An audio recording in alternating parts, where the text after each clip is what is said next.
Halo teman-teman remaja, kembali lagi di obrolan seputar nikah terencana. Jadi kalau kemarin mungkin teman-teman udah nonton di bagian yang pertama, yaitu kita belajar dari teman kita yang sudah menikah lalu berpisah pas lagi sayang-sayangnya. Jadi mungkin teman-teman juga udah dapat banyak masukan atau banyak pertimbangan apa yang harus dipersiapkan sebelum menikah. Nah, kali ini di bagian yang kedua, kita akan belajar lagi manajemen nikah dari aspek psikologi. Nah, kita udah terhubung dengan narasumber yang kece badai. Kalau saya manggilnya kakak, atau mbak ya, mbak psikologi kita. Udah bergabung dengan kita, ada Mbak Fian. Halo Mbak Fian. Halo, Assalamualaikum. Waalaikumsalam warahmatullahi wabarakatuh. Apa kabar hari ini Mbak? Alhamdulillah, baik. Baik ya, puasa masih lancar Mbak ya? Oke, Mbak, ini kan kemarin saya juga udah beberapa video kemarin ya di YouTube udah aku bagiin ke Mbak Fian gitu. Dan kemarin aku juga udah sempat ngobrol dengan teman kita Mbak yang menikah lalu berpisah pas lagi sayang-sayangnya. Dan si teman kita kemarin yang aku ajak ngobrol di tayangan ini juga menikah di usia 16 tahun Mbak, menikah di 16 tahun. Dan mungkin ini juga menjadi perlu remaja ketahui Mbak ya, apa sih yang harus dipersiapkan itu sebelum menikah. Karena kan sebenarnya menikah ini tidak semudah kita mengucapkan kalimat menikah gitu. Karena kan menikah juga butuh proses dan persiapan yang sangat panjang gitu kan. Nah, kalau dari Mbak Fian sendiri nih melihat kita belum ke persiapan yang harus disiapkan oleh remaja Mbak ya. Kita melihat fenomena remaja yang ada saat ini Mbak. Ini kan masih banyak remaja yang menikah dini, menikah di usia di bawah 20 tahun, bahkan ada yang masih belasan tahun. Nah, menyikapi isu ini menurut pandangan Mbak Fian seperti apa Mbak? Oke, kita bahas tentang remajanya dulu ya, sebelum kita ke pernikahan dini. Gitu. Oke, remaja sendiri itu kan masa peralihan ya, betul. Masa anak-anak ke masa dewasa.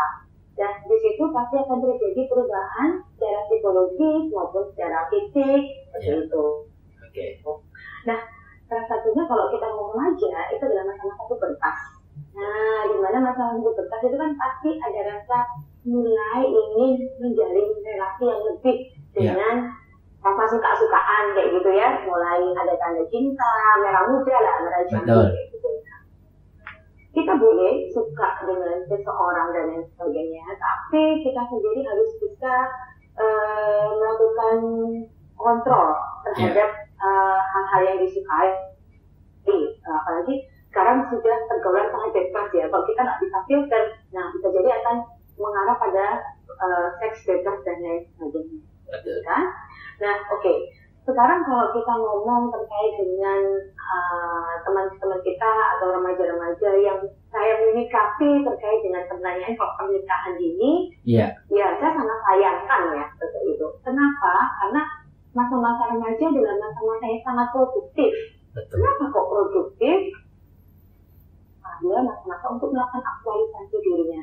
Dengan aktualisasi dirinya, dia bisa mencapai apa yang diharapkan di Haidar. Kayak misalnya Haidar atau teman-teman genre atau remaja yang lainnya, misalnya kepingin jadi arsitek kayak gitu ya. Dia kan pasti mulai mengaktualisasikan dirinya seperti apa gitu. Remaja juga lagi cari identitas dirinya seperti apa, seperti itu. Identitas dirinya, lalu melalui aktualisasi dirinya, dan sangat penting bahwa remaja juga di sini emosinya lagi labil ya Haidar. Betul, setuju banget Mbak. Kalau misalnya emosinya lagi labil-labilnya nih. Akhirnya kan rawan dengan konflik ya. Betul. Nah, bayangkan saja kalau misalnya nih kita sudah menikah gitu ya. Kalau kemarin Haidar bilang sempat ngobrol sama teman yang nikah di usia yang ini, itu bisa jadi terkait dengan masalah kondisi di mana mereka masih belum bisa melakukan pemikiran secara logis. Betul. Lebih banyak mengutarakan lebih banyak emosinya. Benar. Sehingga akan terjadi seperti KDRT, seperti perceraian. Bahkan mereka tidak siap untuk melakukan pengasuhan terhadap anak, dan itu bisa jadi terlantar anaknya. Oke. Itu kan itu sayang sekali kayak gitu. Nah, jadi ketika kita menikah harus benar-benar siap secara mental dan secara psikis dan juga biologis juga. Ekonomi juga ada. Finansial ya. Juga. Benar. Ya, finansial karena kita nggak hanya cuma satu sekarang, 2 orang, nggak hanya 2 orang. Betul. Jadi kalau punya anak, benar. Sudah berbeda lagi. Ya, seperti itu. Oke. Karena kan memang sekarang ini kan gini Mbak, banyak orang-orang tuh justru menikah, teman-teman kita ya, banyak yang menikah tuh alasannya karena yaitu tadi, karena ada yang bilang karena tak bisa hidup tanpanya, jadi pengen buru-buru nikah gitu, khawatir pacarnya, ya karena diawali proses berpacaran itu tadi Mbak ya, banyak remaja yang berpacaran, cinta-cintaan, kemudian akhirnya salah satu wujud untuk membuktikan cinta ke pacarnya itu ya dengan menikah, itu bagi mereka, tetapi tanpa mempertimbangkan kesiapan sebelum menikah gitu Mbak. Kalau secara umum atau hal yang menjadi wajib secara psikis nih Mbak, yang harus disiapkan oleh remaja sebelum menikah itu sendiri apa sih Mbak? Nah, kalau kita ngomong apa yang harus disiapkan untuk menikah, kayak gitu, pasti secara psikologis ya. Kita nggak ingin berrelasi dengan satu orang, nggak hanya dengan suami, tapi dengan keluarga besarnya. Nah, ketika misalnya kita tidak siap membawa diri kita untuk beradaptasi dengan lingkungan yang baru, itu juga akan menjadi konflik dirinya. Karena biasanya remaja, wah, dia tuh sudah cinta mati sama aku mau merelakan apapun betul, gitu ya. Betul, itu dia. Pasanganku. Benar. Nah, kita juga harus perlu tahu, kita perlu mungkin dari sumber-sumber teman-teman terdekat, seperti itu ya. Kita coba untuk mencari analisa untuk aku bisa nggak ya nikah usia dini, atau aku bisa nggak ya nikah dengan usiaku seperti ini, terus dampak positif negatifnya apa ya. Nah, itu bisa nanti kita analisa seperti apa. Kalau memang lebih banyak, oh ternyata aku nggak siap, oh ternyata pacarku masih belum lulus sekolah kayak gitu, oh pacarku masih belum kerja ya. Sekarang kalau kita mikir seperti itu, nah insya Allah juga akan bisa kita menunggu waktu yang tepat, karena nggak ada psikologi, finansial itu juga high seperti itu. Kalau dari segi usia Mbak, seorang remaja itu dikatakan secara emosinya matang, itu di usia berapa Pak? Nah, untuk usia itu, untuk matang yaitu usia 24-25 lah ya, ke atas seperti itu ya, 24-25 ke atas kayak gitu ya. Karena kan secara misalnya mereka sudah bisa mengaktualisasikan dirinya, itu yang pertama. Secara pendidikan mereka sudah selesai ya, SMP, SMA, mungkin bahkan sampai perguruan tinggi gitu. Mereka sudah bisa mencapai finansial yang oke seperti itu. Nah, kalau mungkin dari ini sudah oke semua, lalu dia merasa oh ya aku sudah oke, sudah merasa semuanya sudah terfasilitasi semuanya, dia bisa menjamin pasangannya, oke, akhirnya bisa dia memutuskan seperti itu. Nah, tidak itu saja. Ya, kita perlu berkomitmen juga dengan pasangannya. Artinya mungkin ketika mereka sudah punya anak, harusnya diapain nih seperti itu. Terkait dengan pola pengasuhan agar tetap konsisten. Karena ketika hanya menikah satu orang dengan pasangan kita, mungkin cenderung konfliknya kita berdua gitu ya, atau dengan keluarga gitu. Tetapi kalau kita sudah punya anak, akan timbul masalah baru ya, akan timbul dinamika baru Mbak ya. Ya, dinamika yang baru. Makanya kenapa kesiapan secara psikologi, secara finansial, secara emosi dan lain sebagainya itu perlu untuk dipertimbangkan agar pernikahan yang dilakukan mencapai ketahanan keluarga Haidar, agar tidak terjadi perceraian seperti itu, karena dampak psikologisnya juga berpengaruh terhadap anak, mungkin terhadap diri sendiri seperti itu, mengalami trauma dan lain sebagainya. Makanya memang akhirnya selaras Mbak ya, ketika ada pernikahan dini tinggi, maka jamur juga banyak loh Mbak. Jamur itu, kalau aku bilangnya jamur itu janda di bawah umur Mbak. Saya baru ada jamur kayak gitu. Iya, jadi jamur itu janda di bawah umur. Itu tadi Haidar, karena itu tadi secara emosi kan mereka masih belum matang ya. Betul. Mereka masih terkesan terburu-buru dalam pengambilan keputusan, lebih banyak ego yang berperan di situ. Okay. Nah, kalau ego berperan di situ, akhirnya kan mereka belum mampu berpikir secara jernih, sehingga tindakan yang dilakukan tidak rasional. Bisa jadi yaitu terjadi KDRT, seperti itu. Bisa jadi mereka pergi salah satu dari rumah. Bisa jadi terjadi hal-hal yang tidak mengenakan.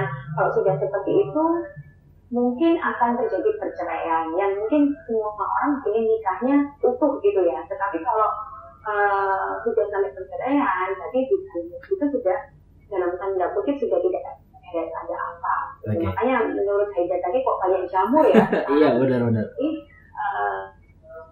Teman-teman kalau misalnya yang para remaja ini sih, saran saya lebih banyak kalau ingin menikah benar-benar disiapkan secara psikologis, biologis, finansial, dan secara kematangan mental sendiri. Karena itu akan berdampak pada yaitu tadi pernikahan, ketahanan untuk pernikahannya itu sendiri. Oke, karena kan ini banyak teman-teman remaja itu yang kebawa suasana sih Mbak, baper mungkin ya. Ketemu sama cewek, suka, punya cinta, terus buru-buru dibawa nikah karena takut di apa namanya direbut orang lain. Nah, untuk mengantisipasi itu, apa yang harus dilakukan oleh seorang remaja, Mbak?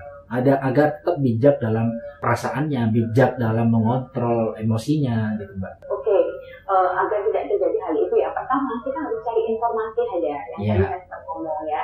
Dampak-dampaknya itu apa aja sih, kayak gitu. Terus yang kedua, kita juga harus mencari teman terdekat untuk apa ya, menjadi sumber informasi atau bisa mengajak mereka untuk menganalisa dan lain sebagainya. Yang ketiga, yang juga peran yang paling utama adalah peran orang tua sebenarnya, Haida. Nah, tergantung dari remaja itu sendiri.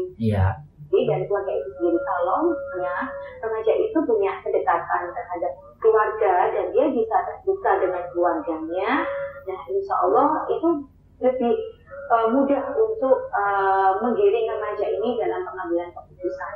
Tapi berbeda lagi kalau remajanya hubungan dengan keluarga tidak oke, lingkungan keluarganya tidak oke, lalu lingkungan pertemanannya tidak oke. Nah, anak ini tidak ada yang mengarahkan. Betul. Pengambilan keputusannya kurang oke. Jadi untuk menanggulanginya memang remaja itu sendiri harus aktif untuk mencari sumber informasi terkait dengan dampak-dampaknya seperti apa. Yaitu walaupun tidak dipungkiri banyak video-video yang beredaran untuk enak nih ya, benar. Gitu ya. Yang dipaparkan hanya satu sisi doang, Mbak. Ya, makanya enaknya aja yang dipaparkan. Tapi banyak yang nggak enaknya itu ada.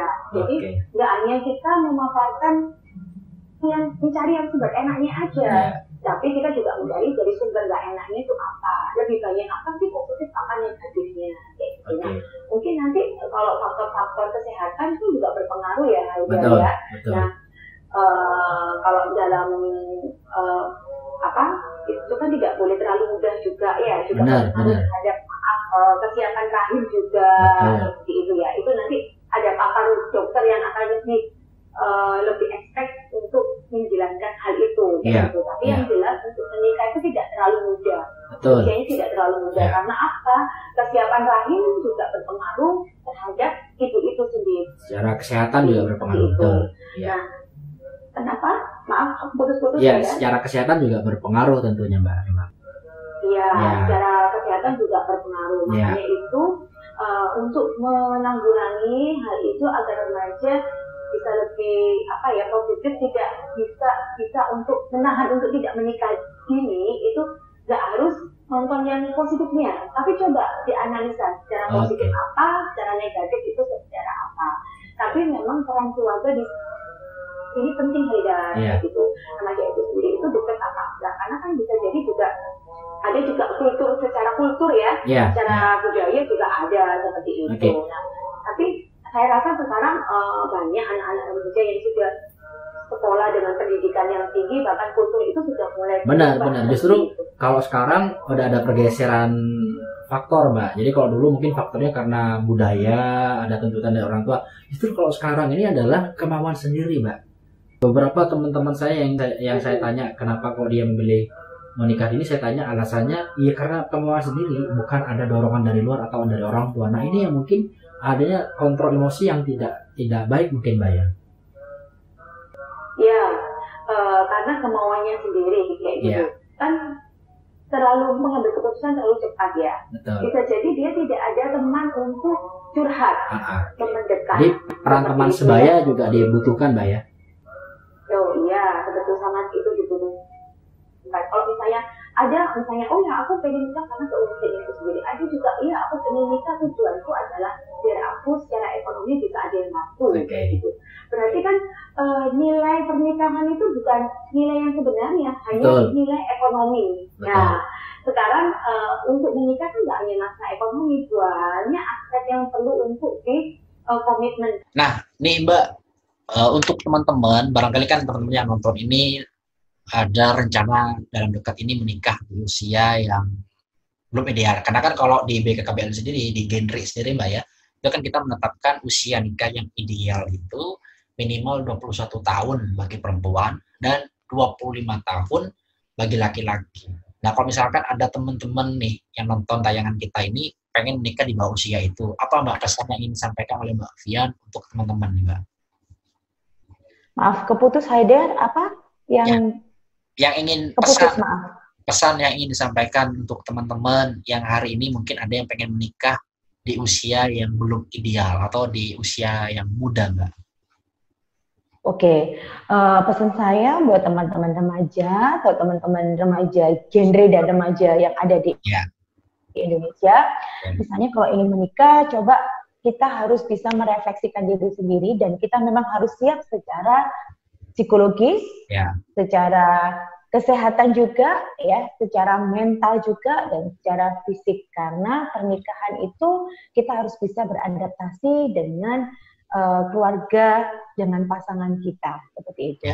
Nah, untuk bisa kita menghindari hal itu seperti itu, kalian harus cukup aktif untuk mencari informasi-informasi yang terkait hal itu. Yang itu tadi saya sebutkan, hal-hal yang setidaknya bisa untuk kalian pertimbangkan, ya, nggak hanya positifnya aja yang kalian lihat, tapi pasti ada konten atau informasi yang dampak negatifnya itu apa, seperti itu ya. Kalau misalnya kalian punya teman dekat seperti itu, gitu ya, kalian bisa ngobrol sama teman-teman dekat kalian, misalnya aku diajak nikah nih sama pasanganku nih, kalau aku nggak mau nikah, aku pasti diputusin nih, kayak gitu. Setidaknya, ya kan? Setidaknya kalian harus ngobrol sama teman kalian agar bisa membantu cara berpikir kalian untuk mengatasi permasalahan kalian. Atau bahkan kalau misalnya kalian di dekat sama teman-teman, cari aja konselor atau cari aja psikolog atau teman-teman terdekat kalian seperti itu. Nah, selain itu cari kegiatan yang positif, maksudnya di sini untuk melakukan aktualisasi diri kalian. Karena apa? Usia-usia remaja adalah usia-usia yang produktif ya, produktif loh, bukan tidak produktif ya. Dimana kalian ini untuk mencapai apa yang kalian harapkan, kalian cita-citakan seperti itu. Nah, lalu juga kalian juga perlu untuk untuk bisa mencapai apa yang menjadi keinginan kalian. Kalian perlu untuk hal-hal yang lebih positif seperti itu. Nah, kalian juga harus dekat dengan keluarga kalian seperti itu, karena itu bisa meminimalisirkan untuk kalian menikah secara dini atau secara kalau biasanya untuk menghindari hal-hal yang tidak diinginkan atau pernikahan dini seperti itu. Oke, baik. Terakhir Mbak, untuk teman-teman yang sudah menikah, baik menikah di usia dini atau menikah di usia yang ideal nih, apa yang tips untuk mereka Mbak, terutama untuk teman-teman yang terlanjur menikah di usia dini nih Mbak, agar tetap bisa membina keluarga yang sejahtera? Oke. Tips untuk teman-teman mungkin sudah terlanjur untuk melakukan pernikahan dini ya, kayak gitu. Ya, saya tidak menyalahkan, nggak tahu alasannya ya, banyak mungkin alasan apa dan lain sebagainya kita tidak tahu, tapi saran saya yang penting penting pertama adalah komitmen. Hai, di depan itu komitmennya apa? Kalian ketika menikah dini, kayak gitu ya. Harus ada komitmen yang kuat, kayak gitu. Yang kedua adalah kita harus bisa melakukan kontrol diri.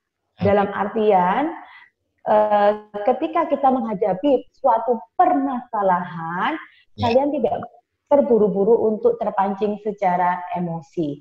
Seperti itu. Ya. Lalu secara yang ketiga, biasanya mungkin secara ekonomi ya, mungkin perlu adanya kerjasama dengan pasangan suami dan istri. Kayak misalnya secara ekonomi misalnya kurang cukup gitu ya, berarti kita juga harus, atau yang perempuan juga harus membantu, dalam artian tanda kutip di sini lebih kreatif seperti itu. Karena kalau kita ngomong di BKKBN sendiri kan ada 8 ketahanan keluarga ya, kayak gitu, Haidar. Iya. 8 fungsi ya, 8 fungsi ya. Keluarga. Iya. Ya, itu kan ada termasuk masalah ekonomi ya, kayak gitu. Ekonomi. Nah, ekonomi itu nggak hanya ditopang kepada suami saja. Betul. Kalau masalah memang kurang, berarti si istri harus bisa membantu. Membantu adalah untuk menopang keluarga itu sendiri untuk lebih kuat, seperti itu. Nah, lalu yang keempat, misalnya kita mau ada permasalahan dan lain sebagainya, lebih banyak berdiskusi. Kalau misalnya berdiskusi dengan pasangan kita nggak nemu pemecahan masalah, bisa mencari orang-orang yang terdekat yang setidaknya untuk sumber inspirasi mereka. Jadi untuk menghindari kekerasan dalam rumah tangga, menghindari perceraian, apalagi Haidar kalau misalnya mau punya anak kayak gitu ya, persiapan untuk punya anak sudah beda lagi kayak gitu. Nah, jadi benar-benar untuk disiapkan. Jadi untuk menghindari hal-hal yang tidak diinginkan. Jadi harapannya yaitu carilah orang-orang yang terdekat yang bisa membantu kita. Lalu kita harus kontrol diri, kontrol emosi seperti itu. Kita perlu tahu komitmen kita untuk menikah seperti apa. Kita harus saling membantu satu sama lain. Kayak sendal jepit Haidar, kalau ada satu, nah kan nanti jadi seperti itu ya. Jadi setidaknya teman-teman yang sudah melakukan pernikahan dini, setidaknya untuk lebih awet dan untuk menghindari perceraian ya, seperti itu ya, kayak gitu. Oke, baik, jadi beberapa tips yang mungkin saya bisa dapat. Oke, dan bagaimanapun juga tentu menikah dini itu lebih banyak risikonya, Mbak ya. Iya, lebih banyak risikonya karena kan juga ada faktor kesehatannya, misalnya ya tadi yang sudah saya sempat sebutkan tadi. Jadi memang lebih baik, walaupun teman-teman sudah bertemu dengan pasangan, lebih baik kita menunggu sampai di usia yang ideal, gitu kan Mbak ya? Tenang, benar. Ya, gak usah khawatir. Jadi walaupun pasangan sudah bertemu, pelaminan masih bisa menunggu. Oke, baik, terima kasih. Kalau misalnya, kalau pasangannya sayang sama kita, pasti dia mau menunggu. Iya, pasti dong ya. Ini saya aja belum nikah-nikah nih Mbak. Oh ya, semoga lekas untuk dicari itu ya, dapat jodohnya ya Haidar. Oke, baik, terima kasih. Hari ini mudah-mudahan ini bisa menjadi tambahan wawasan buat teman-teman dan bisa menjadi bahan pertimbangan untuk teman-teman yang tadinya pengen segera nikah, buru-buru nikah karena udah ada pasangannya. Stop dulu ya, rencanakan dulu sebaik-baiknya karena pada dasarnya menikah itu hanya sekali dalam seumur hidup. Ya, dan menikah ini ibaratnya kita sedang berlayar di tengah laut, kadang ada badai, kadang airnya tenang, tapi juga kadang ada badai yang tinggi banget, dan itu dinamika yang memang harus kita lewati dalam berkeluarga, dan untuk melewati itu butuh persiapan yang matang, gitu Mbak ya. Baik. Oke, benar sekali. Nah, terima kasih sudah dikasih kesempatan untuk berbagi. Oke, terima kasih. Terima kasih banyak Mbak Fian atas waktunya, dan mudah-mudahan sharing ini bisa bermanfaat dan kita bisa ngobrol di lain kesempatan. Oke, terima kasih Haidar. Assalamualaikum warahmatullahi wabarakatuh. Waalaikumsalam wabarakatuh. Nah, itu dia teman-teman obrolan kita di bagian yang kedua ini. Jadi kita udah ngobrol bersama Mbak Fian, seorang psikolog yang tadi udah menyampaikan banyak hal tentang manajemen menikah dari segi psikologi. Jadi buat teman-teman bisa mengambil banyak hal yang disampaikan tadi, dan ini bisa menjadi bahan pertimbangan untuk teman-teman menikah di usia berapa. Dan ingat teman-teman bahwa walaupun pasangan kita udah ada, kita udah bertemu dengan pasangan kita, pelaminan masih bisa menunggu. Jadi yuk nikah di usia yang ideal, minimal 21 tahun bagi perempuan dan minimal 25 tahun bagi laki-laki. Mudah-mudahan bisa bermanfaat. Sampai ketemu di obrolan nikah terencana berikutnya. Bye bye teman-teman. Assalamualaikum warahmatullahi wabarakatuh.